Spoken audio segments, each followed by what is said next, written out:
ओम ज्ञानतिमिरन्धस्य ज्ञानञ्जनः शलाकयः चक्षुरुन्मिलितं येन तस्मै श्रीगुरुवे नमः। श्रीचैतन्यमनोभीष्टं स्थापितं येन भूतले स्वयं रूप कदा मह्यं ददाति स्वपदान्तिकम्। नमो विष्णुपादाय कृष्णप्रेष्ठाय भूतले श्रीमते भक्तिवेदांत स्वामिनिति नामिने। नमस्ते सरस्वती देवे गौरवाणी प्रचारिणे निर्विशेष शून्यवादी पाश्चात्य देशतारिणे। नमो महावदन्याय कृष्ण प्रेम प्रदायते कृष्णाय कृष्ण चैतन्य नामिने गौरतुसे नमः। पंचतत्त्वकं कृष्णं भक्तरूप स्वरूपकं भक्तावतारं भक्ताख्यं नमामि भक्तशक्तिकम्। हे कृष्ण करुणा सिंधु दीनबंधु जगत्पते गोपेश गोपिका कांत राधा कांत नमोस्तुते। नमो विष्णुपादाय नमो ब्राह्मण देवाय गो ब्राह्मण हिताय च जगद्धिताय कृष्णाय गोविंदाय नमो नमः। अज्ञानादत्वा ज्ञानादशुभं यन्मया कृतं शन्तुमर्हसि तत्सर्वं दस्येनैव ग्रहण नमः। अपराधसहस्राणि अहं निशम् अहर्निशं मया दासोऽहम् इति मत्वा क्षमस्व मधुसूदनः। तप्त कांचन गौरांगी राधे वृंदावनेश्वरी वृषभानुसुते देवी प्रणमामि हरिप्रिये। जय श्री कृष्ण चैतन्य प्रभु नित्यानंद श्री अद्वैत गदाधर श्रीवासादि गौर भक्त वृंद। हरे कृष्ण कृष्ण कृष्ण हरे हरे हरे राम राम राम हरे हरे।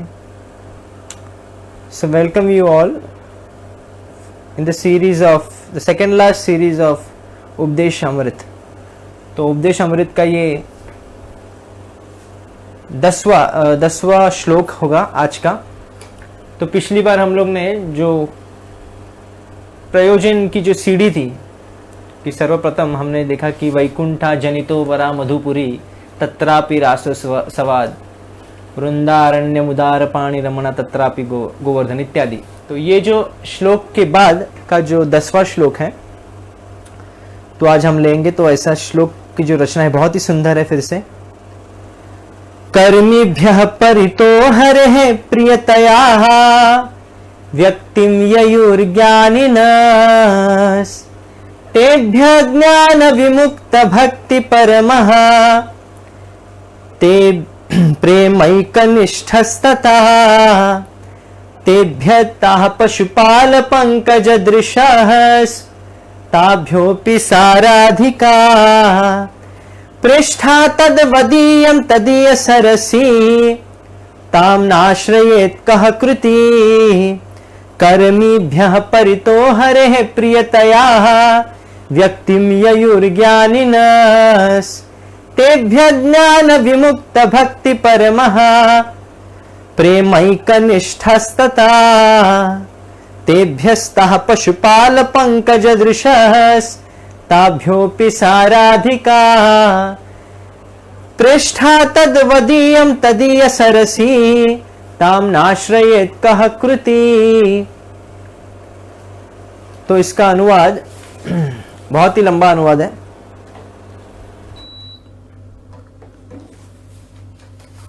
शास्त्रों का कथन है कि सभी प्रकार के सकाम कर्मियों में परमेश्वर हरि उस पर विशेष कृपा करते हैं जो जीवन के उच्चतर मूल्यों संबंधी ज्ञान में उन्नत होता है। शास्त्रों का कथन है कि सभी प्रकार के सकाम कर्मियों में परमेश्वर हरि उस पर विशेष कृपा करते हैं जो जीवन के उच्चतर मूल्यों संबंधी ज्ञान में उन्नत होता है। ऐसा ज्ञान में उन्नत अनेक लोग यानी ज्ञानियों में से जो अपने ज्ञान के बल पर व्यवहारिक रूप से मुक्त हो जाता है वह भक्ति ग्रहण कर ले सकता है। ऐसा व्यक्ति अन्यों से श्रेष्ठ है, किंतु जिसने भगवान श्री कृष्ण का शुद्ध प्रेम वास्तव में प्राप्त कर लिया है वह उससे भी श्रेष्ठ है। गोपियां समस्त उच्चतर भक्तों से उत्कृष्ट है क्योंकि वे दिव्य गोपाल कृष्ण पर सदैव आश्रित रहती है। गोपियों में से श्रीमती राधा रानी भगवान श्री कृष्ण को सर्वाधिक प्रिय है। उनका कुंड भगवान श्री कृष्ण को उसी प्रकार अत्यधिक प्रिय है जिस तरह गोपियों में सर्वाधिक प्रिय है राधा रानी। तो ऐसा कौन होगा जो राधा कुंड में नहीं रहना चाहेगा और उल्लासमय भक्ति भाव अप्राकृत भाव से पूरित आध्यात्मिक शरीर द्वारा श्री राधा गोविंद के दिव्य युगल जो नित्य ही अपनी कालीय लीला संपन्न करते हैं उनकी प्रेममय सेवा करना नहीं चाहेगा। निसंदेह जो लोग राधा कुंड के तट पर भक्ति करते हैं वे ब्रह्मांड में सर्वाधिक भाग्यशाली व्यक्ति हैं।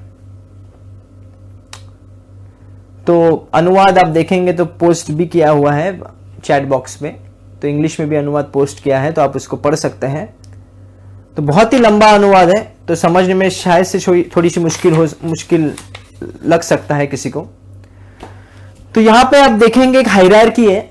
हायरार्की यानी एक स्टेप्स बताए गए हैं। सबसे उच्चतम भक्ति का स्तर क्या है और सबसे उच्च कोटि का भक्ति कौन करते हैं आप देखेंगे।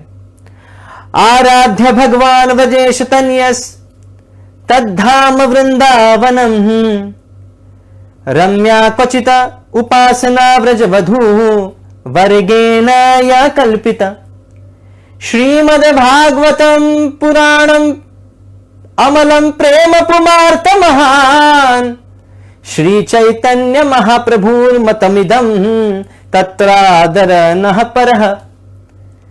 बहुत ही इंपॉर्टेंट श्लोक है ये चैतन्य चरितमृत में इस श्लोक का वर्णन भी किया गया है। आराध्य भगवान व्रजेश तनयस तद्धाम वृंदावनम। अगर आराधना करने में सबसे उपयुक्त अगर कोई व्यक्ति है, आराध्य के योग्य है, ऐसा कोई भगवान है तो कौन है? व्रजेश तनयस। जो व्रज के जो भगवान श्री कृष्ण है उनकी आराधना सबसे सर्वोत्कृष्ट आराधना कही जाती है। आराध्य भगवान व्रजेश तनयस तद्धाम वृंदावनम। और उनका धाम है जो वृंदावन धाम है वो सबसे श्रेष्ठ धाम है। जैसे कि एक बार प्रयागराज कंप्लेन कर रहे थे भगवान को कि सभी जो तीर्थ स्थल है वो मुझे टैक्स देने आते हैं, टोल देने आते हैं, पर वृंदावन आता नहीं है। तो भगवान ने कहा वृंदावन नहीं, क्योंकि वृंदावन ये मेरा निज धाम है, इसलिए उसको कोई जरूरी नहीं है टोल देना। तो बहुत ही उच्चतम स्तर पे है आराध तन्यस वजह से तन्यस तद्धाम वृंदावनम। क्योंकि भगवान कृष्ण ने वृंदावन में सभी बहुत सी लीलाएं की है, इसलिए वृंदावन सर्वोत्कृष्ट है।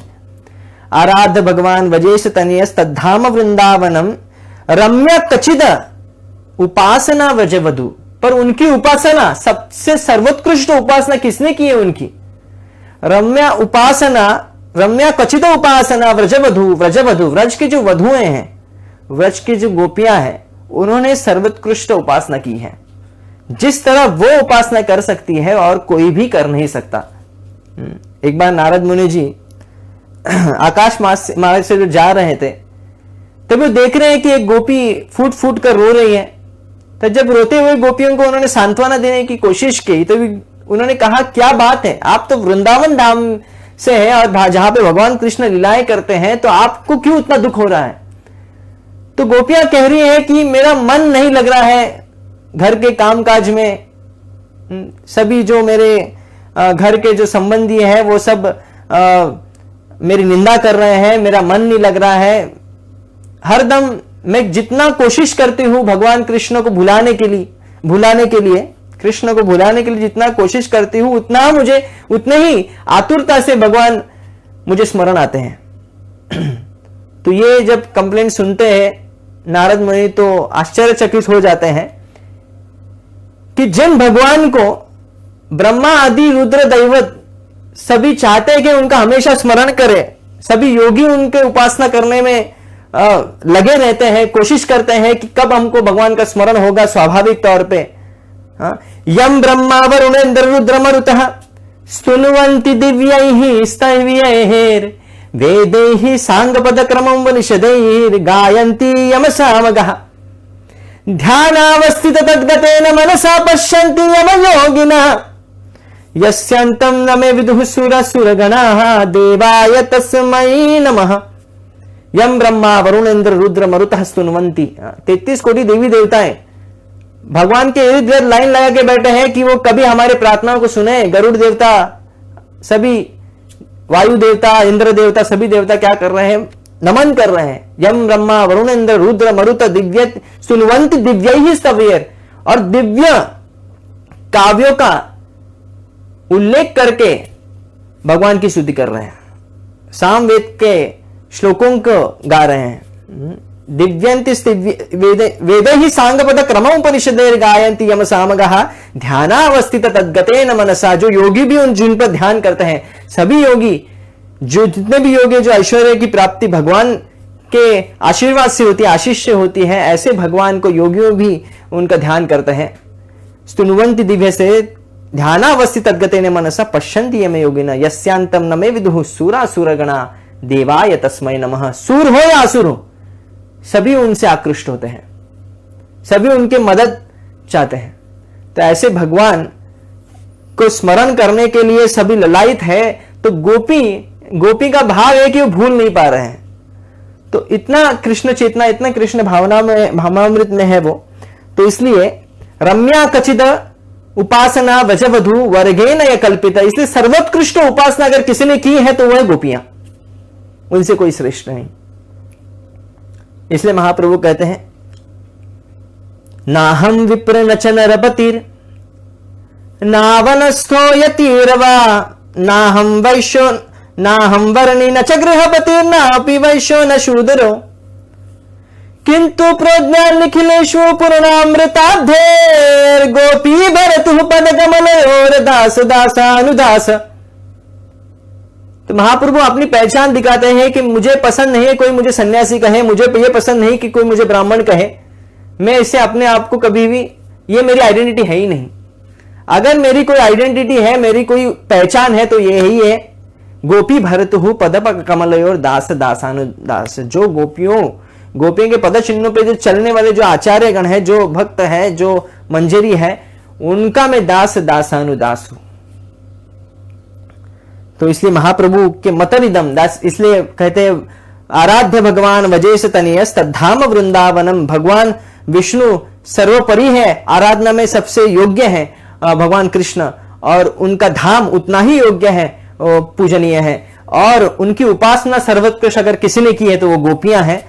और इसके आगे कहते हैं इस श्लोक में कि श्रीमद् भागवतम प्रमाणम अमलम प्रेम पुमार तो महान। और अगर इसका प्रमाण कोई ग्रंथ देता है, पूरी तरह से 100% प्रमाण अगर चाहिए तो एकमेव ग्रंथ है वो श्रीमद् भागवतम अमलम पुराणम प्रेम पुमार तो महान। जो महत प्रेम, जो सबसे ऊंचा प्रेम है, उन्नत उज्ज्वल रस, उसका आस्वादन अगर किसी से करना है तो उसको क्या खोलना चाहिए, उसको क्या पढ़ना चाहिए? श्रीमद् भागवत महापुराण। तो प्रभुपाद जी कहते हैं कि जो वेदांत लिखने वाले हैं, व्यासदेव जी हैं, वो वेदांत लिखने के बाद रो रहे थे, तो जो वेदांत पढ़ने वाले जो मायावादी लोग हैं उनका क्या होगा? वो भी रोएंगे। जिसने वेदांत की रचना की है वो रो रहे हैं वेदांत लिखने के बाद, इतने सारे पुराण लिखने के बाद, तो जो वेदांत पढ़ेगा या ये सब पुराण पढ़ेगा वो भी रोएगा ही। क्यों? क्योंकि श्रीमद् भागवतम उसने नहीं पढ़ा है। अमलम पुमानम प्रेम पुमार तो महान, सर्वोत्कृष्ट प्रेम की चर्चा उस श्रीमद् भागवतम पुराण में होती है। फिर आगे कहते हैं श्लोक के आखिरी पद में श्रीमद् भागवत अमलम पुराणम प्रेम पुमार तो महान श्री चैतन्य महाप्रभुर मतम इदम। इस कली के जो अवतार हैं, जो छन्न अवतार में, योरे में सहवल्लवी रमयते वृंदावने हरनिशम, यह कंस निजघन कौरवरणे यह पांडवानां सखा, सोयम वैष्णव दंड मंडित भुजः संन्यास वेश स्वयं, निःसंदेहम उपगतः क्षितितले चैतन्य रूप प्रभो। तो चैतन्य महाप्रभु इस कलयुग में अवतरण लेते, वो चैतन्य महाप्रभु है कौन? संन्यास रूप प्रभु, चैतन्य रूप प्रभु, संन्यास वेश स्वयं, जो संन्यास के वेश में आए हुए हैं। योरे में सवल्लवी रमयते वृंदावने हरनिशम, जो वृंदावन में दिन रात गोपियों के साथ रमण करते थे, वो चैतन्य महाप्रभु है। यह कंस निजघन कौरवरणे, जिन्होंने कंस का वध किया है और कौरवों को हरा दिया है पांडवों का साथ देके, वही कृष्ण अभी चैतन्य महाप्रभु है।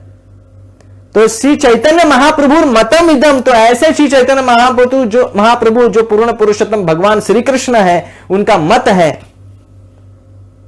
श्री चैतन्य महाप्रभु मतदिदम तत्र आदर न परत, इसके ऊंचा और कोई भी तत्व नहीं है, यह सर्वोत्कृष्ट तत्व है। 3-4 चीज बताए हैं। आराध्य भगवान वजेश तनयस, भगवान कृष्ण की आराधना सर्वोत्कृष्ट, उनका धाम सर्वोत्कृष्ट, तद्धाम वृंदावनम, रम्या क्वचित उपासना व्रजवधू वर्गेन कल्पिता, और उनकी उपासना करने वाले जो भक्त सर्वोत्कृष्ट गोपियां हैं। और श्रीमद् भागवतम प्रमाणम अमलम प्रेम पुमार्थ, और वो जो ग्रंथ है जिसमें इसकी पुष्टि होती है कि भगवान कृष्ण ही सर्वोत्कृष्ट है, गोपियां की भक्ति सर्वोत्कृष्ट है, वृंदावन धाम सर्वोत्कृष्ट है, वो सर्वोत्कृष्ट पुराण है श्रीमद् भागवतम। और इसकी पुष्टि कौन करते हैं? इन 4 चीजों की, श्री चैतन्य महाप्रभु मतम इदम तत्रा आदर नह पर, इनके ऊपर कुछ नहीं है। तो ये श्लोक बहुत ही इंपॉर्टेंट, और इस श्लोक, इस अभी आज के जो श्लोक है जिसमें एक स्तर बताए गए, सर्वोत्कृष्ट स्तर क्या है। तो शुरू कहां से किया है यहां पे देखेंगे। हमारे जो वैदिक संस्कृति है, वैदिक जो साहित्य है, वो किसी को अनादर नहीं करते हैं, किसी को रिजेक्ट नहीं करते हैं, सभी को अपना लेते हैं। ठीक है, आप भगवान उच्चतम सर्वोत्कृष्ट जो भगवान है, भगवान विष्णु की पूजा नहीं कर सकते, तो अब ठीक है, आप देवी देवता को पूजा कर लो। अगर आप देवी देवताओं की पूजा नहीं कर सकते, तो उनके नीचे के स्तर में जो लोग हैं, जो इनकी पूजा कर लो। किसको तंत्र में जाना, तंत्र में जाओ। किसको भूत प्रेत की पूजा करना, भूत प्रेत की पूजा करो। यान्ति देवव्रतान् देवान् पुत्रन यान्ति पितृन यान्ति पितृव्रतः, भूतानि यान्ति भूतेज यान्ति मद्यज्ञनोऽपि माम्। देवताओं की पूजा करने वाले कहा जाएंगे देवलोक में, पितरों की पूजा करने वाले जाएंगे पितृलोक में, भूतों की पूजा करने वाले जाएंगे भूत प्रेत जहां पर रहते उस लोक में, और मद्यज्ञनोऽपि माम्, जो मेरी पूजा करते हो मेरे लोक में। तो भगवान सबको ऑप्शंस देते हैं, आप स्वीकारो, क्योंकि अलग अलग बुद्धि के लोग हैं, अलग अलग कर्म फल, उनके अलग अलग कर्म के बैंक बैलेंस लेते हुए सब जीव, जो बद्ध जीव इस संसार में है, उनके अलग अलग चॉइसेस होते हैं। तो ऐसे जब जीव होते हैं, क्योंकि एक ही विचार के जीव नहीं होने के कारण उनके मत भेद हो सकते हैं, इसलिए वैदिक शास्त्र जो है हमेशा सभी स्तर के लोगों के लिए एक संधि देते हैं ताकि वो और ऊपर आ सके। तमोगुण को संधि, तमोगुण के जो व्यक्ति है उनको संधि देते हैं, आप रजोगुण में आ सकते हैं, रजोगुण को संधि देते हैं, आप सत्वगुण में आ सकते हैं, और सत्वगुण को संधि रहती है कि आप शुद्ध सत्वगुण में आ सकते हैं। त्रय गुणिया विषय वेद निस्त्रय गुणे भव अर्जुन, निर्द्वंद्व नित्य सत्वस्थ निर्योग क्षेम आत्मवान। अर्जुन को भगवान श्री कृष्ण कहते हैं कि 3 गुणों से आपको ऊपर आना है ताकि आप उस परम धाम में पहुंच सकते हो। तो इसलिए वैदिक शास्त्र है जो सभी स्तर के लोगों को अपनाते हैं, और इसलिए लोगों को शायद लग सकता है कि इतना कंफ्यूजन क्यों है, अनेक देवी देवता की पूजा क्यों है, अनेक प्रकार के मत क्यों है, यथा मत तथा पथ, जैसे कहते हैं कि जिस मत में जाना चाहो, जिस मत में जाओ वो आपके लिए श्रेष्ठ है, ऐसे क्यों कहा जाता है, इतना सब झमेला क्यों है, लोग कह सकते हैं। पर ये कोई झमेला नहीं है, ये क्योंकि अलग अलग विचार सरणी के विचारधारा के लोग हैं, तो उनके लिए उनको जगह मिलने के लिए, उनको रिजेक्ट नहीं करने के लिए ऐसे सब भगवान ने विस्तार किया है। तो इसलिए पर वो व्यक्ति जो सबसे बुद्धिमान है, यज्ञ संकीर्तन प्रायर यजंती ही सुमेधसः, वो सुमेध व्यक्ति जो सबसे बुद्धिमान व्यक्ति है, वो क्या करेगा? संकीर्तन यज्ञ में भाग लेगा, भगवान कृष्ण के संकीर्तन यज्ञ में भाग लेगा। तो यहां पे आप इस देखेंगे कि सर्वप्रथम पता है कर्मिभ्यः परितो हरेः प्रियतरया व्यक्तिम ययुर्ज्ञानिनस्। तो पहले कर्मी की बात आती है। तो कर्मी कौन है? हमको लगता है कर्मी एक तो वो कर्मी जो लगता है कि जो करना है वो करो, न शास्त्र को मानता है, ना कुछ मानता है, अपने हिसाब से चलता है, सिर्फ इंद्रिय तृप्ति में लगा हुआ है। मितो भी पत्ते गृहवता नाम अदांत गोभीर विशताम तमिश्रम पुनः पुनश्चर्विता चर्विणा नाम। ऐसा व्यक्ति जो चबा हुआ फिर से चबा रहा है, वही चीज सालों साल करते आ रहा है, इसी परिवार का संगठन, परिवार की सुख उसमें ही लगा हुआ है, ऐसा व्यक्ति भी कर्मी कहा जाता है। पर जो व्यक्ति जो शास्त्रों के सिद्धांत के खिलाफ चलता है, उसे खास करके शास्त्रीय शब्द में उसे कहता है विकर्मी। उसे कर्मी नहीं कहते। हम भले ही रोज के जीवन में हम उसको कर्मी का शब्द प्रयोग करते हैं, पर उसे विकर्मी कहते हैं। विकर्मी वो व्यक्ति है जो शास्त्रों के सिद्धांत पर न चलते हुए, शास्त्रों के सिद्धांत को अनादर करते हुए अपने मनमाने ढंग से कार्य करता है, उसे विकर्मी कहा जाता है। नमाम दुष्कृतनो मूढ़ा प्रपद्यन्ते नराधमः मायाया अप्रतः ज्ञानासुरं भावमाश्रितः। वो व्यक्ति जो दुष्कृत है, नमाम दुष्कृतनो मूढ़ा, मूढ़ है, नराधम जो नरक में अधम है, मायाया अप्रत ज्ञान जिनका ज्ञान माया ने हेर लिया, माया ने छीन लिया है, ऐसे जो चार व्यक्ति हैं वो इस कैटेगरी में ऐसे जो विकर्मी लोग हैं, जो शास्त्रों के सिद्धांत को मानते नहीं, उनमें श्रद्धा नहीं होती उनको। अज्ञश्च श्रद्धा धनश्च,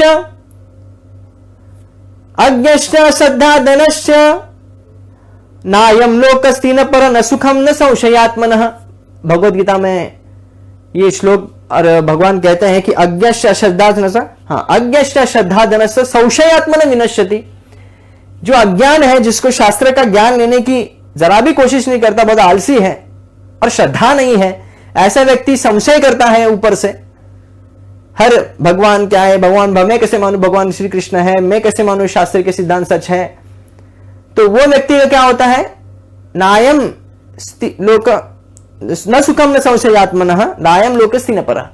न यो लोक में कभी सुख प्राप्त होगा, ना ही उसको अगले जीवन में कभी सुख प्राप्त हो सकता है, क्योंकि उसका विनाश निश्चित है।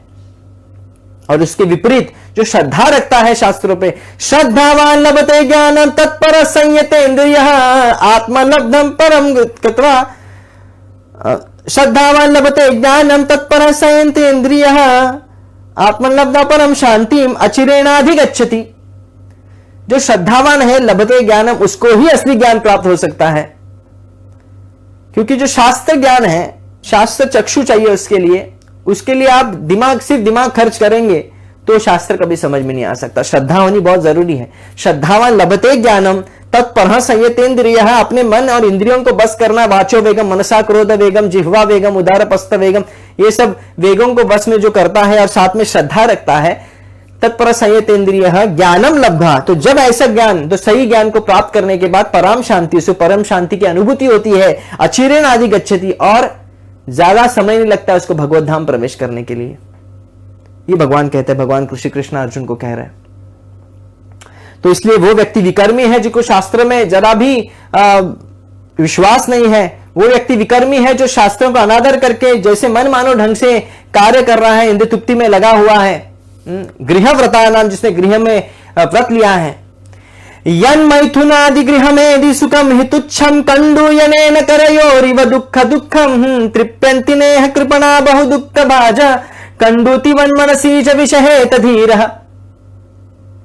यन मैथुनादि गृहम हेदि सुखम हि तुच्छम, वो ऐसे सुख में लगा हुआ है, वो सबसे तुच्छ सुख है, वो है स्त्री पुरुष संबंध। जो भौतिक लोग हैं, जो विकर्मी लोग हैं, उनके लिए सबसे बड़ा सुख है स्त्री को भोग करना, पुरुष के लिए स्त्री को भोग करना, स्त्री के लिए पुरुष का भोग करना। तो स्त्री पुरुष संबंध से क्या होता है? यन मैथुनादि सुखम हि तुच्छम कंडू यनेन करयोरिव दुखम। जिस प्रकार किसी को खुजली होती है तो खुजली करने में जो आनंद मिलता है वैसा ही आनंद स्त्री पुरुष संबंध में उन दोनों को लगता है। क्यों? जैसे खुजली कोई करता है तो खुजली का आनंद कितने देर के लिए रहता है? जब तक खुजाते हैं। जैसे ही खुजली और खुजाते खुजाते क्या होता है? जख्म हो जाता है। तो वही आनंद दुख का कारण बन जाता है। कंडू यनेन करोरिव दुख दुखम तृप्यंति नेह कृपणात् बहु दुख भाजः। वो कृपण व्यक्ति है जो ऐसे सुख में भाग लेता है। कंडूतिवन मनसी ज विषहेत धीर। वो व्यक्ति बुद्धिमान है जो धीर व्यक्ति है और ऐसे जो खुजली वाले जो सुख है, अलग अलग इंद्रिय तृप्ति है, उसको सहन करता है। विषहेत धीर, वो धीर व्यक्ति है, वही धीर व्यक्ति है। तो इसलिए एक विकर्मी व्यक्ति वो है जो शास्त्रों के सिद्धांत को अपने मनमाने ढंग से करता है, ना भगवान की बात मानता है, उसको कोई लेना देना नहीं है। तो ऐसे विकर्मियों से के संग से भी हमको बचना चाहिए। तो ऐसे विकर्मी की बात यहां पे भगवान कृष्ण नहीं कर रहे हैं, वो कह रहे हैं कर्मी। तो कर्मी कौन है? उसके विपरीत क्या है? कर्मी कौन है? कर्म पहले जान लेना चाहिए। जैसे विकर्म हमने जान लिया, अभी कर्म क्या है? कर्म वो है, वो एक्टिविटीज, वो कार्य जो वैदिक शास्त्र के सिद्धांत अनुसार वैदिक शास्त्रों में दिए गए नियम के अंतर्गत किए जाते हैं, उसे कहते हैं कर्म। कर्मी उसे कहते हैं जो वैदिक शास्त्र के नियमों के अंतर्गत जीवन को चलाता है, संसार को चलाता है, परिवार को चलाता है, इंद्र तृप्ति करता है, वैदिक शास्त्र के नियमों के अंतर्गत इंद्र तृप्ति करता है, उसे कर्मी कहते हैं। क्योंकि वो कर्म से आसक्ति है, कर्म फल पे आश्रित है, इसलिए वो कर्मों को त्याग नहीं कर सकता, इसलिए वो कर्मी है। कर्मी को प्रचार करना कभी कभी बहुत मुश्किल हो सकता है, इसलिए श्रील प्रभुपाद जी ने बहुत ही सिस्टमैटिक तरीके से प्रचार कार्य को बढ़ाते हैं। पाश्चात्य देश में भी वो तुरंत सबको नहीं कहते कि आप त्याग दो सब कुछ। वहां पे भी बहुत लोग कर्मी थे, कर्मी क्या विकर्मी थे। तो प्रभुपाद जी ने क्या किया? न बुद्धि भेदनुजनियत अज्ञान कर्म संगिना जोशयेत सर्व कर्माणि विद्वान युक्त समाचरम। न बुद्धि भेदनुजन्येन अज्ञान कर्म संगिना। वो अज्ञानी लोगों का अगर बुद्धि भेद करेंगे तो क्या होगा? उत्पाती मचाएंगे वो। न बुद्धि भेदम, उनकी बुद्धि का भेद नहीं करना चाहिए। ऐसे जो विकर्मी लोग हैं, कर्मी लोग हैं, उनकी बुद्धि का भेद नहीं करना चाहिए, क्योंकि वो कर्म पे आसक्त है। अज्ञान कर्म संगिनान जोशे सर्व कर्माणि। तो क्या करना चाहिए? एक प्रचारक को क्या करना चाहिए? श्रील प्रभुपाद जी से सीखना चाहिए। जोशे सर्व कर्माणि, उनके कर्म को भगवान की सेवा में लगा दीजिए, उनके कर्म फल को भगवान की सेवा में लगा दीजिए। विद्वान युक्त समाचरण, यह विद्वानों का मत है। तो प्रचार कार्य को, जो प्रचार कार्य में उतरा है, उसे बहुत सोच समझ के प्रचार करना चाहिए। कैसा व्यक्ति उसके समक्ष खड़ा है, उसमें कितनी कंटामिनेशन है, कितना वो कौन से गुण में है, उसे पहचानना जरूरी है। वैसे उसको प्रचार किया जाता है, क्योंकि हर किसी के लिए एक ही मेडिसिन नहीं दी जाती है। हर किसी की एक ही डोज की मेडिसिन, क्या बोलते हैं उसको, एमजी। जैसे किसी मेडिसिन ज्यादा पावरफुल रहता है, कोई मेडिसिन कम पावरफुल रहता है। तो कोई छोटा बच्चा है तो उसको कम पावरफुल मेडिसिन देंगे, ज्यादा बड़ा लड़का है तो उसको ज्यादा हाई पावर वाली मेडिसिन देंगे। तो उसी प्रकार प्रचारक को बहुत जरूर ध्यान में रखना चाहिए कि उसको क्या बोलना चाहिए, कितना वो आसक्त है, वो उसको जानना चाहिए संसार से। इसलिए उसके कर्म फल को भगवान की सेवा में ले सकते हैं, या उसको कह सकते हैं आप भगवान के लिए कुछ कर्म करिए, क्योंकि वो कर्म से आसक्त है। उदाहरण, जैसे कोई सिविल इंजीनियर है, तो प्रभुपाद ने कोई सिविल इंजीनियर्स को लगा दिया, मंदिर के टेम्पल्स कंस्ट्रक्शन के लिए हेल्प करने के लिए बोला उनको, तो ये बोल सकते हैं। तो ये कर्मी और विकर्मी का ये दो विभाजन है। पर यहां पे श्री प्रभुपाद जी का, यहां पे रूप गोस्वामी जी जो कह रहे हैं, कर्मीभ्य परितो हरे प्रियतरा व्यक्तुम ययुर ज्ञानिनस। वो कर्मी से, वो जो कर्मी, तो कर्मी का मैं एक और एक कॉन्सेप्ट बताना चाहता हूं कि कर्मी का भगवान भगवद गीता में कहते हैं कि वो भी लोग जो वैदिक सिद्धांतों का भले ही पालन करते हैं, वैदिक नियमों के अंतर्गत इंद्र तृप्ति भले ही करते हैं, पर उनकी गति जो है वो अच्छी गति नहीं है, सर्वोत्तम गति नहीं है। यामिमां पुष्पितं वाचं प्रवदन्ति अविपश्चितः वेदवादरतः पार्थः नान्यत् अस्तितिवादिना। तो यामिमां पुष्पितं वाचं, दो वैदिक जो अलंकारित भाषा है, वैदिक अलंकारित भाषा में इतने वो रुच जाते हैं, इतने वो आकृष्ट हो जाते हैं। जो 4 वेद है उसमें ज्यादा से ज्यादा क्या है, कर्मकांड बताया गया है। ये देवता की पूजा करो, ये प्राप्त होगा, इस लोक में जाना है, चंद्रमा में आपको जाना है तो ये ऐसी पूजा करो, ऐसी यज्ञ करो, इस देवता को प्रसन्न करना है तो ये पूजा करिए, उससे ये फल प्राप्त होगा। किसी को सुंदर पत्नी चाहिए, किसी को सुंदर पति चाहिए, किसी को संतान चाहिए, किसी को स्वर्ग में जाना है, किसी को पितृलोक में जाना है। तो ये सब इसकी विधियां, कर्मकांड, ये सब दिया गया है वैदिक शास्त्रों में। तो ऐसे अलंकारित भाषा से आकृष्ट होकर व्यक्ति क्या हो जाता है, फंस जाता है उसमें, और वो समझता क्या है कि यही जीवन का लक्ष्य है। यमिमं पुष्पितं वाचं प्रवदन्ति अविपश्चितः वेदवाद रतः पार्थ। ऐसे वेदवादी लोग जो है न अन्यत अस्तितिवादिना, उनको लगता है इससे ऊपर कुछ नहीं है। कामात्मान स्वर्ग परा जन्म कर्म फल प्रदाम क्रिया विशेष बहुलान भोग ऐश्वर्य गतिम प्रति। तो सिर्फ उनकी कामना क्या है कि स्वर्ग में जाना है। कामात्मान स्वर्ग परा जन्म कर्म फल प्रदाम, अच्छा कुल में जन्म प्राप्त करो, अच्छे कर्म करो, जन्म कर्म फल प्रदाम, कर्म अच्छे कर्म फल प्राप्त करो। क्रिया विशेष बहुलान भोग ऐश्वर्य गतिम प्रति, भोग ऐश्वर्य में लिप्त रहना, यही इनकी गति है। पर जो भोग ऐश्वर्य में है, भोग ऐश्वर्य, इसका ही आगे का श्लोक क्या है, भोग ऐश्वर्य प्रसक्ता नाम तया प्रतचेतसाहम व्यवसायात्मिक बुद्धिर समधौ न विधीयते। पर जो भोग ऐश्वर्य में जो लिप्त है, ऐसा व्यक्ति का क्या हाल होने वाला है, वो कभी भी भगवान की भक्ति दृढ़ता से नहीं कर पाता है, वो हमेशा भगवान की भक्ति से विमुख हो जाएगा। जन्म ऐश्वर्य श्रुत श्रीभिर एदमान मदः पुमाहान नैव अर्हति अभिदातुम वैहि त्वम किंचन गोचरम। जिसका अच्छा जन्म प्राप्त है, अच्छे कुल में जन्म हुआ है, जन्म ऐश्वर्य, जिसको बहुत सारा ऐश्वर्य प्राप्त है, श्रुत है, बहुत सारा ज्ञान है, एकेडमिक क्वालिफिकेशन है, डिग्रीज है, श्री बहुत संपत्ति है, जन्म ऐश्वर्य श्रुत श्रीबीर एदमान मदपुमान, जिसको मद है इन चीजों का, इसकी वजह से क्या होता है, नैव अर्हति अभिदातुम भाई त्वम अकिंचन गोचरम, वो कभी भी अकिंचन भाव से भगवान की प्रार्थना नहीं कर सकता। सर्वधर्मान परित्यज्य मामेकम शरणं व्रज, भगवान को कभी भी पूरे सब कुछ शरणागत करने में उसके बहुत सारी मुश्किल उसके सामने खड़ी हो जाए, क्योंकि बहुत आसक्ति है भोग ऐश्वर्य से। तो कर्मी लोगों में ये वेदवादी लोग ऐसे हैं, तो बहुत देवताओं की भी पूजा करते हैं, तो देवताओं की जो पूजा करते हैं उनको जल्द से जल्द फल भी प्राप्ति होती है। आप देखेंगे कई लोग, कई बाबा की भी भक्ति करते हैं, तो बाबा की भक्ति करने से उनको अनुभूति भी आती है, और असली में आती है अनुभूति कि हाँ मैंने बाबा की जब से भक्ति की, मैं नाम नहीं लूंगा कौन से बाबा की, पर बाबा की भक्ति की तो मुझे ये प्राप्त हुआ, मैंने बाबा की भक्ति तो मुझे नौकरी मिल गई, मैंने बाबा की भक्ति, कोई कहते कि संतान प्राप्त हुआ। तो ऐसे सब जो विचारधारणा जो है, ये ऐसे नहीं कह सकते कि पूरी तरह झूठ है, उनको अनुभूति हो सकती है शायद से कि ऐसा है, पर भगवान एक्चुअली भगवान की कृपा, क्योंकि उनकी मन, उनका इच्छा है कि वो उनकी भक्ति करे, भगवान उनकी भक्ति को टिका के रखते हैं। भगवान को पालनहार भी कहते हैं, पालन करते हैं सभी जीवों का। इसका मतलब ये नहीं कि सिर्फ जीवों का पालन करते हैं, बल्कि जीवों की श्रद्धा का भी पालन करते हैं। अगर कोई नास्तिक है तो नास्तिक की श्रद्धा जो है कि मैं नास्तिक ही बना रहूं, उसकी श्रद्धा की पालन करते हैं। इसलिए भगवान मोक्षा लीला प्रकट करते हैं, जिसमें दिखाते हैं कि उनका अंत होता है। तो भगवान सभी चीजों का पालन करते हैं, तो श्रद्धा की भी पालन करते हैं, और अश्रद्धालु लोगों की श्रद्धा की भी पालन करते हैं कि वो हमेशा नास्तिक बने रहे। और वेदवादी लोग हैं जो देवताओं पर विश्वास रखे, उनकी भी श्रद्धा को भी पालन करते हैं।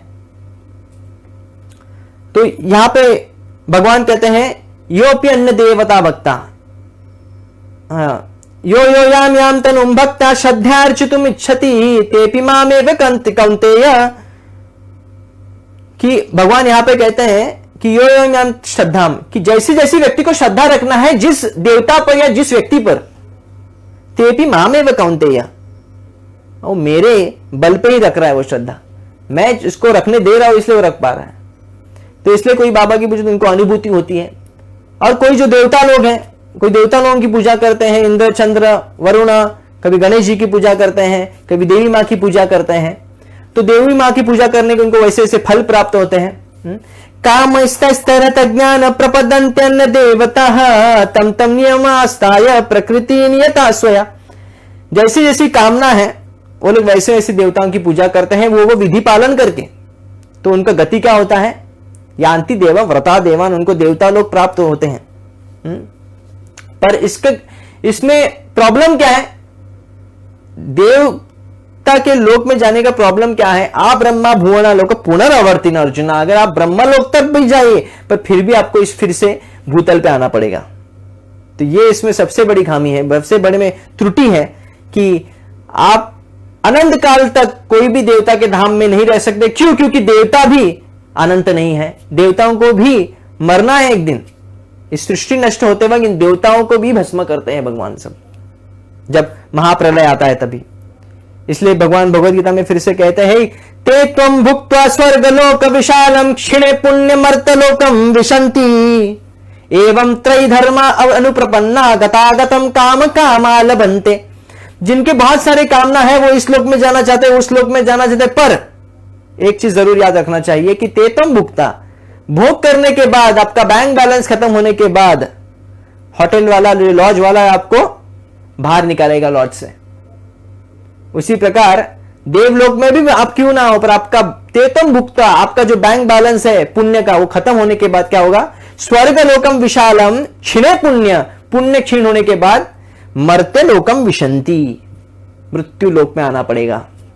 और प्रभुपाद जी कई जगह पे इस परपट में बताते हैं कि वो कैसे स्वर्ग के जो लोग कैसे जब भूमि पे आते हैं, जब बारिश होता है तो अलग अलग कीड़ों के रूप में आते हैं, और कीड़ों के रूप में जब आते हैं, जो खाद्य पदार्थ में लीन होने के बाद वो खाद्य पदार्थ जब सेवन करता है मनुष्य, तो उसका वीर्य बन के स्त्री के गर्भ में प्रवेश करते हैं और फिर उनका जन्म होता है मनुष्य योनि में। जो स्वर्ग भोगने वाले जो पुण्य आत्मा लोग हैं, वो इनका ऐसी गति होती है। तो इसलिए वो कर्मियों से भी श्रेष्ठ वो व्यक्ति है। इसलिए कर्मी कभी नहीं बनना चाहिए, और कर्मियों का संग भी त्याग लेना चाहिए, और कोशिश करनी चाहिए कर्मियों को भक्त बनाना चाहिए। तो कर्मियों से भी श्रेष्ठ क्या है? वो है ज्ञानी। यहां पे भगवान कृष्ण कहते हैं, ऐसा ज्ञान में उन्नत अनेक लोग उस पर विशेष कृपा करते हैं भगवान, जो जीवन के उच्चतर मूल्य संबंधी ज्ञान से उन्नत होता है। तो भगवान इस पे विशेष, कर्मी से तो विशेष प्रसन्न है उस व्यक्ति पे जो ज्ञानी है। और ज्ञानी कौन है? अहम ब्रह्मास्मि, जो कहता है, वो खुद को समझ लेता है कि वो क्या है? ब्रह्म है, वो शरीर नहीं है, ये पंचभूत से बना हुआ। ब्रह्मभूत प्रसन्नात्मा न सोचित न कांक्षति ही समस्सर्वेषु भूतेषु मद्भक्ति लभते परम। तो ऐसा व्यक्ति जब जान लेता है कि वो शरीर नहीं है, वो ब्रह्म है, वो आत्मा है, और कोई संसार का नहीं है, तो ऐसा व्यक्ति एक योग्य बन जाता है क्या कि वो भक्ति प्राप्त कर सके, भगवान की भक्ति के लिए तैयार हो सकता है।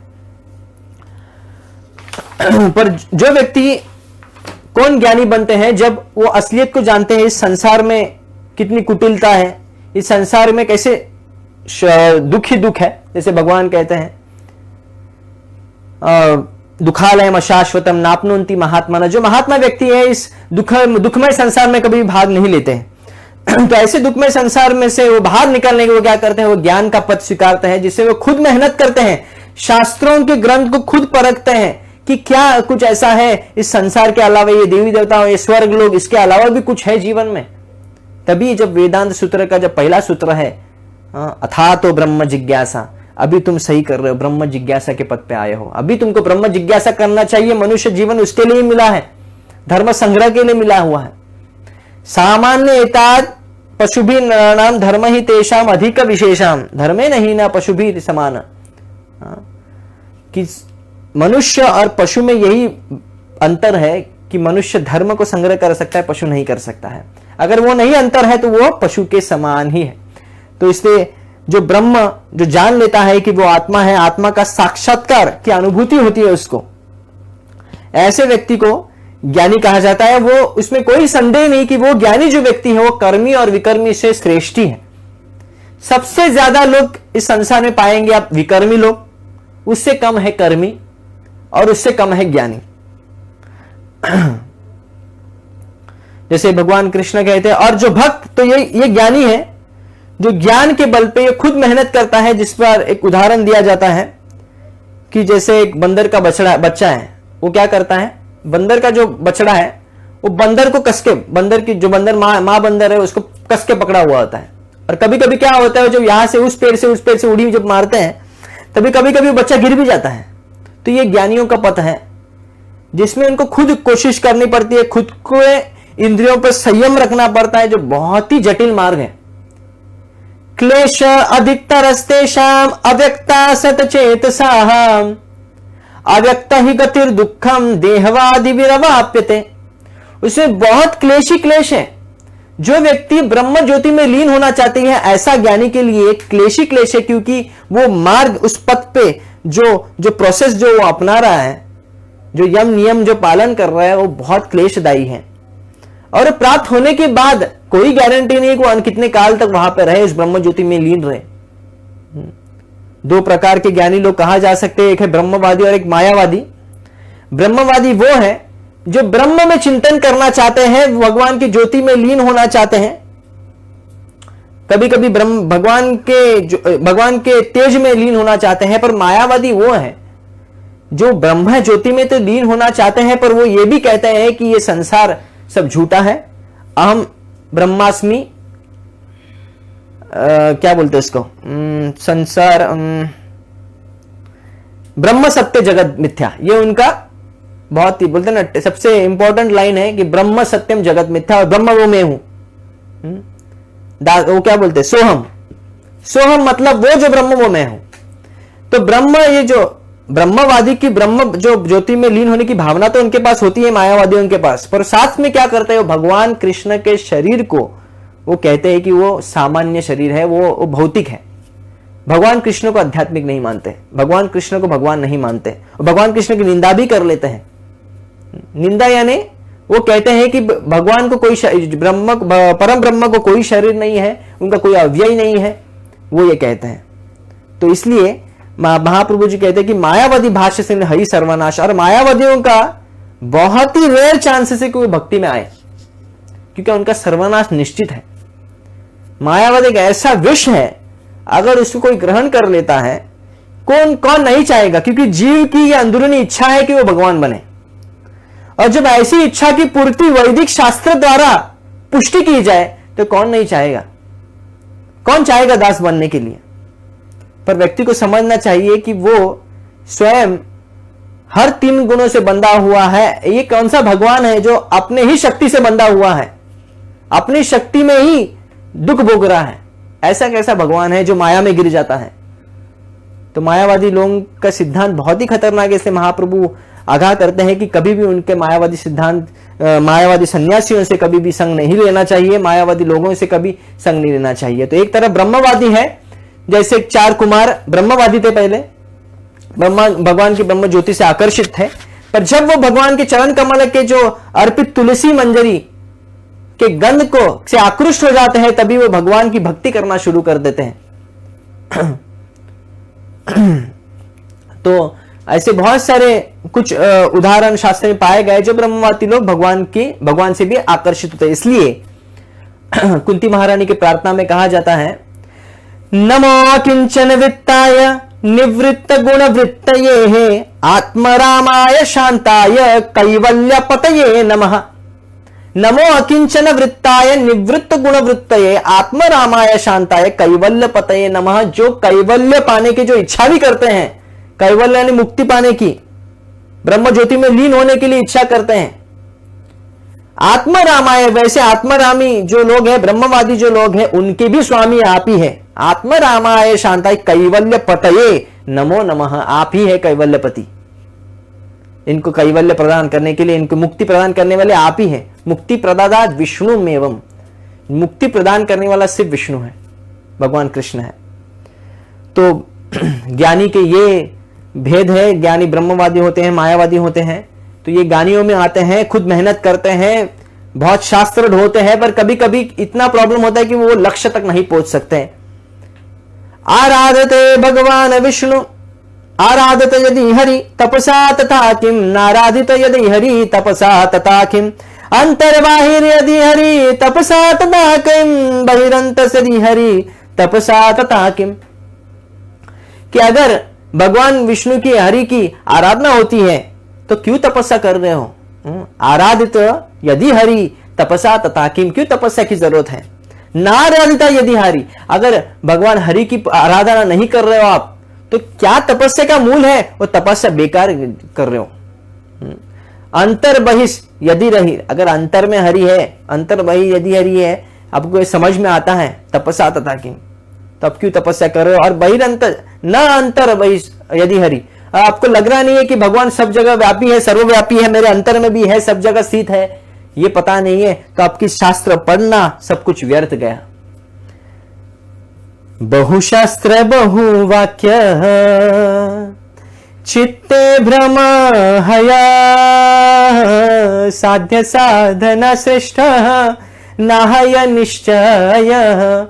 बहुत सारे शास्त्रीय ज्ञानी लोग पढ़ते हैं, बहुत वाक्य सुनते हैं, तो उसके वजह से क्या होता है? साधना, उनको ठीक तरह से साधना ना पता होती है, ना उनको क्या साध्य करना है जीवन में, इनका भी लक्ष्य उनको नहीं मिलता है, इसलिए भ्रमित हो जाता है। तो ऐसे जो ज्ञानी लोग हैं, बहुत बार ऐसे हो जाता है कि वो नीचे उतर जाते हैं अपने पद से और समाज कार्य में जुट जाते हैं ताकि कुछ आनंद प्राप्त हो, खास करके जो मायावादी लोग हैं। पर यहां पे वो ज्ञानियों की बात होती है, भगवान कृष्ण के, वो मायावादी नहीं है, वो ब्रह्मवादी है, जिनको एक स्तर पता चला है, ब्रह्म परमात्मा भगवान, तो 3 स्तर होते हैं साक्षात्कार के। तो ब्रह्म जो ज्ञान से ब्रह्म परमात्मा तक ही पहुंच सकते हैं, ऐसे जो ज्ञानी लोग हैं उनकी बात हो रही है। तो वो कर्मी लोगों से श्रेष्ठ है वो ज्ञानी लोग, तो ऊपर है, पर ज्ञानियों से भी श्रेष्ठ कौन है? भक्त। बहुनाम जन्मनाम अन्ते ज्ञानवान माम प्रपद्यन्ते, वासुदेवम सर्वमिति स महात्मा सुदुर्लभ। वो महात्मा सुदुर्लभ है। सबसे ज्यादा नंबर किसका है? विकर्मियों का। उससे कम नंबर है कर्मियों का, और उससे कम नंबर है ज्ञानियों का, और उससे भी दुर्लभ कौन है? भक्त। तो बहुनाम जन्मनाम अन्ते ज्ञानवान माम प्रपद्यन्ते, बहुत जन्मों के बाद ऐसे ज्ञानी, जो ज्ञानियों की बात हो रही है, ऐसे ज्ञानी बहुत जन्मों के बाद, बहुमान जन्मनाम अन्ते ज्ञानवान माम प्रपद्यन्ते, वो मेरी शरण में आते हैं। माम प्रपद्यन्ते वासुदेवम सर्वमति, और समझ लेते हैं कि वासुदेव ही सब कुछ है। सर्वमिति स महात्मा सुदुर्लभ, वो व्यक्ति बहुत दुर्लभ है। मनुष्याणाम सहस्रेषु कष्टिम यतति सिद्धये, यततामपि सिद्धानाम कश्चिन माम वेत्ति तत्वतः। हजारों लाखों मनुष्य में, मनुष्य नाम सहस्रेषु कष्टिन यतति सिद्ध है, कोई एक व्यक्ति विरला है जो सिद्धि प्राप्त करना चाहता है, जीवन में कुछ ऐसी चीज को प्राप्त करना चाहता है जो बाकी लोग नहीं प्राप्त कर सकते। यतताम अपि सिद्धावान, अभी ऐसे जो सिद्धि प्राप्त करने वाले इच्छुक व्यक्तियों में से कोई एक विरला जो है, कश्चिन माम वेत्ति तत्वतः, तो मुझे समझ सकता है, जो मुझे जान सकता है। ब्राह्मणानाम सहस्रेभ्यो सत्र विजि विशिष्यते है, तो ब्राह्मण में, हजारों लाखों ब्राह्मण में सबसे श्रेष्ठ कौन है? सत्र विजि विशिष्ट, सत्र विजि सहस्त्र ब्राह्मणा नाम सर्व वेदांत पारग। और जो यज्ञ करने वाले सभी ब्राह्मणों में, हजारों लाखों ब्राह्मण में वो ब्राह्मण सबसे श्रेष्ठ है जो यज्ञ करता है। और ऐसे यज्ञ करने वाले जो ब्राह्मण है उनमें से कौन श्रेष्ठ है? सर्व वेदांत पारग, जो वेदांत में पारंगत है, जिसको वेदांत को जान लिया है। सर्व वेदांत विद कोट्या विष्णुर्भक्ति विशिष्यते, जो सभी वेदांत जानने वाले जो ब्राह्मण है, जो वेदांत सभी वेद को सार को जानने वाले जो ब्राह्मण है, ऐसे ब्राह्मणों के समाज में वो एक व्यक्ति, वो एक ब्राह्मण सबसे श्रेष्ठ है। विष्णु भक्ति विशिष्यते, जो विष्णु की भक्ति करता है, जो वैष्णव है, वो सबसे श्रेष्ठ है। तो यहां पे भक्त की बात आती है तो एक बार भक्ति सिद्धांत सरस्वती ठाकुर जी की एक कथा है, जिसमें भक्ति विनोद जी ठाकुर बहुत ही निपुण थे मायावादियों को परास्त करने के लिए, बहुत फेमस हो चुके थे, और बहुत लोग उनको जानते थे कि बहुत अच्छा प्रवचक भी थे और बहुत अच्छा बोलते भी थे, बहुत अच्छा लिखते भी थे। तो बहुत ब्राह्मण सम्मेलन हो रहा था, तो सम्मेलन में उनको इनवाइट किया गया था, उनको न्योता दिया गया था। तो कुछ कारणवश उनकी शरीर की अवस्था ठीक नहीं थी, तो उन्होंने कहा विमल प्रसाद आप जाइए, जो कि भक्ति सिद्धांत सरस्वती ठाकुर जी बाद में उनको नाम मिला। तो विमल प्रसाद उस समय उनको बुलाया जाता था। तभी भक्ति सिद्धांत सरस्वती ठाकुर जी ने कहा ठीक है। तो पर भक्ति विनोद ठाकुर जी बोले कि आप एक काम करिए, पर आप जो बोलने वाले हैं इस ब्राह्मण सम्मेलन में आप मुझे लिख के बताइए, पहले लिख के दिखाइए आप क्या बोलने वाले हैं, फिर मैं बताऊंगा, अप्रूव कर दूंगा। तो वो लिख देते हैं कि वो क्या बोलने वाले। तो शाम के समय में आते हैं और भक्ति विनोद ठाकुर जी के सामने दिखाते हैं मैं ये बोलने वाला हूं। तो वो जब देखते हैं तो भक्ति विनोद ठाकुर बहुत हंसने लगते हैं, मुस्कुराने हंसते हैं। तो हंसते हंसते कहते हैं कि कल बहुत ही अच्छा होने वाला है कुछ। तो जैसे ही वो बोलने के बाद फिर दूसरे दिन जब चले जाते हैं भक्ति सिद्धांत सरस्वती ठाकुर जी, तो ब्राह्मण के सम्मेलन में उपस्थित जब वो अपने व्याख्यान देने का प्रारंभ करते हैं तो ब्राह्मणों की ऐसी प्रशंसा करते हैं, हाँ, हर बात पे वाहवाह निकलती है सभी ब्राह्मणों के मुख से। नमो ब्राह्मण देवाय गो ब्राह्मण है। तो भगवान जिन ब्राह्मणों का आदर करते हैं, भगवान के ब्राह्मण प्रिय है, ऐसे ब्राह्मण बहुत पूजनीय है। ब्राह्मण के हर अंग में देवता बसता है, कोई भी ब्राह्मण के बिना कोई भी यज्ञ सफल नहीं हो सकता। सभी ऐसे अनेक शास्त्रों के श्लोक इधर उधर से निकल के वो बोल देते हैं और सभी वाहवाही करने लगते हैं, बहुत खुश हो जाते हैं। फिर बाद में जब ब्राह्मणों की सभी प्रशंसा होने के बाद जब वो वैष्णव की प्रशंसा शुरू करते हैं कि वैष्णव कौन है, पर दुख दुखी। वैष्णव वो है जो किसी में दोष नहीं देखता है, वैष्णव वो है जो विष्णु भक्त भगवान के लिए प्रिय है। भगवान तो इतना भी कहता है कि लक्ष्मी इतनी प्रिय नहीं है मेरे लिए जितना बलराम जी इतने प्रिय नहीं है मेरे लिए, मेरा खुद का शरीर जितना प्रिय नहीं जितना मेरा भक्त प्रिय है। तो इतने वैष्णव का जो सिद्धांत वो स्थापित करने के बाद वो इतने प्रसिद्ध हो जाते हैं, वो इतने प्रशंसनीय हो जाते हैं कि सभी जो वहां पे उपस्थित जो लोग थे वो सब दौड़ने लगते हैं उनकी तरफ। क्यों दौड़ने लगते हैं कि उनको उठाया जाए और उठाने के बाद क्योंकि उनका चरण धोया जाए। तो अभी इतने भीड़ भाड़ में तो भक्ति सिद्धांत सरस्वती ठाकुर थोड़ा डर भी गए कि अभी क्या होगा, मैं बचूंगा या नहीं बचूंगा। तो उनमें क्या किया, कुछ लोगों ने उनको उठा दिया और अभी उनको चरण धुली लेने के लिए लोग आ रहे थे, क्या कर रहे थे, तो उन्होंने क्या किया, उनके चरणों को लिया और पानी के एक बड़ा सा बर्तन था उसमें डुबो दिया और सभी फिर बाद में वो जल सबको दिया। तो वो इतने उसके बाद बहुत प्रसिद्ध हुए, तो उनको बाद में उनको भक्ति सिद्धांत करके नाम भी दिया गया था। तो उन्होंने बहुत ही अच्छा स्थापित किया कि वैष्णव जो है वो ब्राह्मण से भी श्रेष्ठ है। पर वैष्णव में जो सभी ब्राह्मण, क्योंकि वैष्णव में जो है सभी ब्राह्मण के गुण आते हैं, तो यहां पे कहा कि भक्त जो है वो सभी ज्ञानियों में से भी श्रेष्ठ है। तो आगे यहां पे कहते हैं किंतु जिससे ऐसा व्यक्ति अन्यों से श्रेष्ठ है, किंतु जिससे भगवान श्री कृष्ण का शुद्ध प्रेम वास्तव में प्राप्त कर लिया है वह उससे भी श्रेष्ठ है। ऐसा व्यक्ति अपने ज्ञान के बल पर व्यवहारिक रूप से मुक्त हो जाता है, वह भक्ति ग्रहण कर सकता है। ऐसा व्यक्ति अन्यों से श्रेष्ठ है, किंतु जिसने भगवान श्री कृष्ण का शुद्ध प्रेम वास्तव में प्राप्त कर लिया है वह उससे भी श्रेष्ठ है। वो भक्त जो स्वाभाविक तौर पर भगवान से जब प्रेम करने लगता है और नारद, शनक, सनातन आदि भक्तों के पदचिन्हों पर चलता है, ऐसा व्यक्ति उन ज्ञानी, उन कर्मी से भी बहुत श्रेष्ठ है।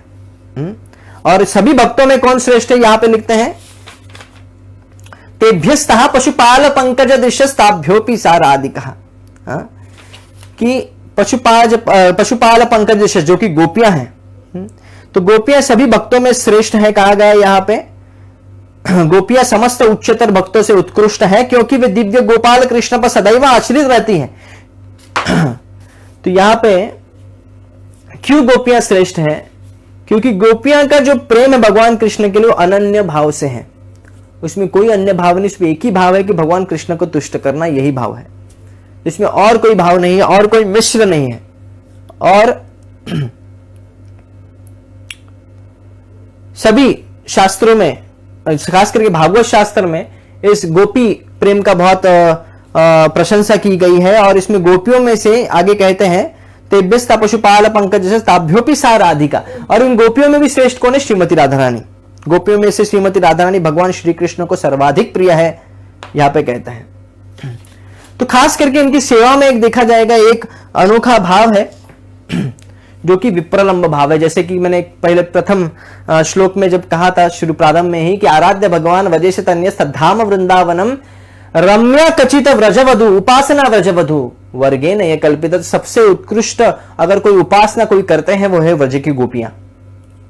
तो इसलिए उनके पद चिन्ह पे गौड़ीय सिद्धांत गौड़ीय के आचार्य चलते हैं और सभी आचार्य उस पर उनको फॉलो करते हैं और उनके सिद्धांत को प्रकट करते हैं। तो विप्रलंब सेवा ये भाव गोपियों के सेवा में दिखता है। विप्रलंब क्या है? एक विरह भाव में रहना कि भगवान कृष्ण की अनुपस्थिति में उपस्थिति का आभास होना, उपस्थिति की प्राप्ति होना, उपस्थिति लगना, यही विप्रलंब भाव की विप्रलंब भाव को कहते हैं इसे, जिसे विरह में भगवान कृष्ण को प्रेम किया जाता है। आप देखेंगे गोपियां जब भगवान कृष्ण अपना वृंदावन धाम छोड़ के जब मथुरा जाते हैं, फिर से लौट के नहीं आते हैं, तो जो बीता हुआ जो समय है पूरा वो विरह में ही, कृष्ण के विरह में वो बिताते हैं वो सभी गोपियां। इतना ही नहीं, विप्रलंब भाव इतना है कि वो सिर्फ और सिर्फ कृष्ण को ही चाहते हैं और अन्य कोई अवतारों को भी नहीं। एक बार जब भगवान कृष्ण जब गोपियों के साथ क्रीड़ा कर रहे थे, तभी उस समय पे क्या हुआ, अचानक वहां से वो अदृश्य हो जाते हैं। और जैसे अदृश्य हो जाते हैं, सभी गोपियां ढूंढ रहे इधर उधर, और फिर भगवान क्या कहते हैं, अचानक चतुर्भुज धारण कर लेते हैं। और जब चतुर्भुज धारण कर लेते हैं और जब गोपियां देखती हैं कि विष्णु यहाँ पे उपस्थित है, तो उनका प्रेम इतना उच्चतम है कि वो विष्णु से आकृष्ट न होते हुए वो विष्णु को ही पूछते हैं कि आपने हमारे कृष्ण को देखा है क्या। ये योग माया का प्रभाव है, जिसमें भगवान पास में होने के बावजूद भी भगवान की भगवत्ता समझ में नहीं आती है, क्योंकि वो भगवान कृष्ण से इतने ललायित थे, वो नहीं जानना चाहते कि वो भगवान है क्या है, वो उनको फर्क नहीं पड़ रहा था। इसलिए विष्णु को ही पूछ रहे हैं कि कृष्ण कहां पे आपने देखा है। तो वहां भगवान विष्णु अपने हाथ से वहां पे दिखाते हैं, उस तरफ गए भगवान विष्णु। तो जब श्रीमती राधा रानी आते हैं, जब समक्ष में जब उनकी गोपियां जाने के बाद श्रीमती राधा रानी जब आते हैं, तो जिस आतुरता से जब भगवान विष्णु को पूछते हैं कि कृष्ण कहां है, जैसे ही इनकी जो वाणी है जैसे ही सुन लेते हैं, उनके कर्णों में, विष्णु के कर्णों में प्रवेश कर लेते हैं और अपना जो चतुर्भुज जो धारण किया होता है, उनके दो हाथ तुरंत अदृश्य हो जाते हैं और भगवान कृष्ण वहां पे उपस्थित हो जाते हैं। तो गोपियों का जो प्रेम है इतना अगाध है कि वो विष्णु को देख के वो खुश नहीं हो जाते हैं, वो दुखी हो जाते हैं, वो चाहते हैं भगवान कृष्ण को। जब अब कुरुक्षेत्र में आप देखेंगे, इतना ही नहीं, जब द्वारिकाधीश भगवान कृष्ण वहां पे उपस्थित है, जो गोपियां थे वो उनसे उतने ललायित नहीं हो पा रहे थे जितना वृंदावन के कृष्ण से हो रहे थे। वो कह रहे थे कि नहीं, आपका वही रूप हमको और वही जगह पे आप हमको मिलना चाहिए, तभी हमें आनंद आएगा। तो खास करके जो वृंदावन भगवान कृष्ण है, व्रजेश तन्यस्तद्धाम वृंदावनम, ये सबसे सर्वोत्तम रूप है जो पूजनीय है और गोपियों का यही सिद्धांत है। और जो श्रीमती राधा रानी का जो प्रेम है बहुत ही उच्चतम है। यथा राधा प्रिय विष्णु तस्यः कुंडम प्रियम तथा सर्व गोपीषु सैवैक विष्णु अत्यंत वल्लभ। कि जिस प्रकार श्रीमती राधा रानी पूजनीय है, उसी प्रकार राधा रानी का जो कुंड है वो भी भगवान के लिए पूजनीय है, भगवान कृष्ण के लिए पूजनीय है। यहां पे इसलिए कहते हैं कि उनका कुंड भगवान श्री कृष्ण को उसी प्रकार अत्यधिक प्रिय है जिस तरह गोपियों में सर्वाधिक प्रिय है श्रीमती राधा रानी। तो ऐसा कौन होगा जो राधा कुंड में नहीं रहना चाहेगा और उल्लासमय भक्ति भाव से पूरित आध्यात्मिक शरीर द्वारा श्री राधा गोविंद के दिव्य युगल जो नित्य ही अपनी अष्टकालीय लीला संपन्न करते हैं। क्योंकि अष्ट प्रहर में जो भगवान की लीलाएं होती हैं, तो इसकी बात यहाँ पे करें, जो संपन्न होती है उनकी प्रेम में सेवा करना नहीं चाहेगा, ऐसा कौन व्यक्ति होगा। निसंदेह जो लोग राधा कुंड के तट पर भक्ति करते हैं वे ब्रह्मांड में सर्वाधिक भाग्यशाली व्यक्ति हैं। तो ऐसे सिद्धांत जो गौड़ीय सिद्धांत वो है जहां पे श्रीमती राधा रानी राधा कुंड बहुत ही प्रशंसनीय है, बहुत ही उपासना करने के, सर्वोत्कृष्ट उपासना करने के लिए योग्य है। तो राधा कुंड जैसे श्रीमती राधा रानी मदन मोहन मोहिनी, उसी प्रकार राधा कुंड भी मदन मोहन मोहिनी है। मदन को मोहन करने वाले भगवान कृष्ण है। क्यों? क्योंकि जब रास लीला में जब स्वयं मदन वहां पे आ जाते हैं परीक्षा लेने के लिए गोपियों की, कि क्या गोपियां कितना आकृष्ट है भगवान कृष्ण से, मैं मदन हूं, मैं कामदेव हूं, मैं अभी उनको दिखाता हूं कि वो मेरे से आकर्षित हो जाएंगे। तो वैसे ही जब आ जाते हैं तभी कोई गोपी उनको भाव नहीं देते हैं। और फिर भाग में जब वो भगवान कृष्ण की बांसुरी सुन लेते हैं, बांसुरी का पहला सुर जब उनके करोड़ों में प्रवेश कर लेता है, वो तुरंत अपनी सुदबुद्ध पूरी तरह खो बैठे और बेहोश हो जाते हैं। वो कंदर्प कोटि कमनीय विशेष शोभन, जो कंदर्प हजारों लाखों कंदर्पी की जो सौंदर्य है, जो हजारों लाखों कामदेवों की जो सौंदर्य है, उनका सौंदर्य भगवान कृष्ण के नखों के सौंदर्य के भी बराबर नहीं हो सकता। तो इसलिए भगवान कृष्ण की बांसुरी के एक स्वर मात्र से वो सुदबुद्ध खो बैठे, इसलिए उनको कहते हैं मदन मोहन। और मदन मोहन, जो मदन को मोहित करने वाला, उनको भी मोहित करने वाली है श्रीमती राधा रानी, मदन मोहन मोहिनी। और इसलिए श्रीमती राधा रानी और श्रीमती राधा रानी का कुंड, राधा कुंड, वो भी उतना ही मोहित करने वाला भगवान को कृष्ण के लिए उतना ही पूजनीय है। इसलिए यहां पे हम देखें, कर्मीभ्यः परितो हरिः प्रियतया व्यक्तिम ययोर ज्ञानिनस्, कि कर्मियों से श्रेष्ठ वो व्यक्ति हैं जो ज्ञानी है। कर्मीभ्यः परितो हरिः प्रियतया व्यक्तिम ययोर ज्ञानिनस् तेभ्यः ज्ञान विमुक्त भक्ति परमः तेभ्यः प्रेमैक निष्ठस्ततः। और वो ज्ञानियों में से वो श्रेष्ठ है वो जो भक्त है, जिन्होंने भगवान कृष्ण से प्रेम करते हैं। तेभ्यतः पशुपाल पंकज दृशस ताभ्योपि सा राधिका। और उन भक्तों में गोपियां सबसे श्रेष्ठ है, उनका प्रेम सबसे उन्नत है। और उन गोपियों में से श्रीमती राधा रानी भक्तिन शिरोमणि है। और पशुपाल पृष्ठा तदवदीयम तदीय सरसी ताम नाश्रयत कह कृत। और ऐसा कौन व्यक्ति होगा जो ऐसे राधा कुंड का शरण नहीं लेगा, जो इतनी जो उपासना के योग्य है, जो पूजनीय है। तो मैं जो श्रीमती राधा रानी का जो ये भाव है, ये जो सबसे जो गोपियां हैं, जो श्रीमती राधा रानी है, सबसे उत्कृष्ट भक्त है, इस श्लोक के द्वारा, इतनी सुंदर रचना के द्वारा ये प्रस्थापित किया गया है। तो इसको समझने में इतना मुश्किल नहीं है। हमको इतना ही समझना है कि हमको कुछ कॉपी करना नहीं। यहाँ पे हमको ये सिद्धांत इसलिए नहीं दिया गया है कि आप उसकी नकल करें या इनके प्रेम की, गोपियों के प्रेम की नकल करें। ये सब हमको ये इसलिए दिया गया है कि हमारा लक्ष्य क्या है बताने के लिए। हमारा लक्ष्य है कि गोपी भर्तुः पद कमलयोर दास दास दासानु दास। तो सर्वप्रथम हम ये जो जितने भी जो सब उपदेश अमृत के ये उपदेश, ये सिर्फ उपदेश नहीं है बल्कि ये उपदेश का अमृत है।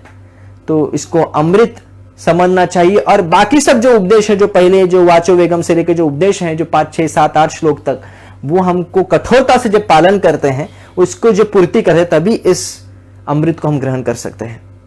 श्री चैतन्य महाप्रभु की जय, श्रील प्रभुपाद की जय। हरे कृष्णा।